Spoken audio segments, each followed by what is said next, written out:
حضرت امیر المؤمنین ایدہ اللہ تعالی فرماتے ہیں،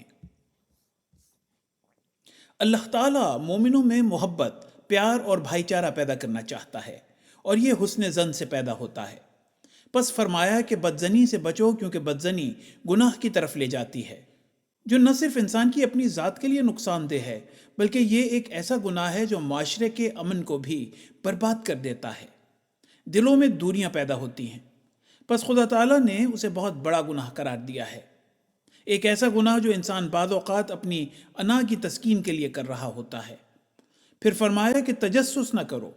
تجسس بھی بعض اوقات بدزنی کی وجہ سے پیدا ہوتا ہے، اور جب انسان کسی کے بارے میں تجسس کر رہا ہوتا ہے، اس کے بعد بھی جب پوری معلومات نہیں ملتی، تو جو معلومات ملتی ہیں انہی کو بنیاد بنا کر بدزنیاں اور بڑھ جاتی ہیں۔ اور بدزنی میں بعض اوقات انسان اتنا اندھا ہو جاتا ہے کہ بعض اوقات لوگوں کی حالت دیکھ کر حیرت ہوتی ہے کہ بڑے بڑے پڑھے لکھے بھی ہیں، خدمت کرنے والے بھی ہیں، اور ایسی باتیں کر جاتے ہیں جو جاہل اجڑ عورتیں بھی نہیں کرتی ہوں گی۔ چھوٹے چھوٹے شکووں کو اتنا زیادہ اپنے اوپر سوار کر لیا جاتا ہے، بلکہ یہ سمجھتے ہیں کہ ہماری زندگی میں اس سے بڑی بات ہی کوئی نہیں ہے، اور اس سے نہ صرف اپنے کاموں کی حرج کر رہے ہوتے ہیں، ایسی سوچوں کے ساتھ اپنی زندگی بھی اجیرن کر رہے ہوتے ہیں، بلکہ ادھر ادھر باتیں کر کے جس کے خلاف شکوہ ہوتا ہے اس کی زندگی بھی اجیرن کر رہے ہوتے ہیں۔ اور بعض دفعہ ایسے معاملات میرے پاس بھی آ جاتے ہیں، اور جب تحقیق کرو تو کچھ بھی نہیں نکلتا، بڑی معمولی سی بات ہوتی ہے۔ اور پھر بعض معاملات ایسے ہوتے ہیں کہ ان کا شکایت کرنے والے کے ساتھ براہ راست معاملہ بھی نہیں ہوتا۔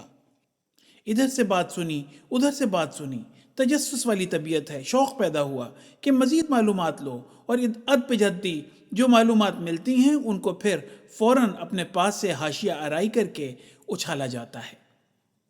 تو جب کسی کے بارے میں باتیں کی جاتی ہیں اور انہیں اچھالا جاتا ہے، تو اس شخص بیچارے کی زندگی اجیرن ہوئی ہوتی ہے، کیونکہ اس ماحول میں اس کو دیکھنے والا ہر شخص ایسی نظر سے دیکھ رہا ہوتا ہے جیسے وہ بہت بڑا گنہگار انسان ہے۔ وہ چھپتا پھر رہا ہوتا ہے، بعض دفعہ ایسے حالات پیدا ہو جاتے ہیں۔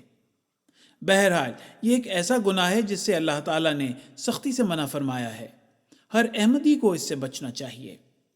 حوالہ خطبہ جمعہ فرمودہ 5 فروری 2010۔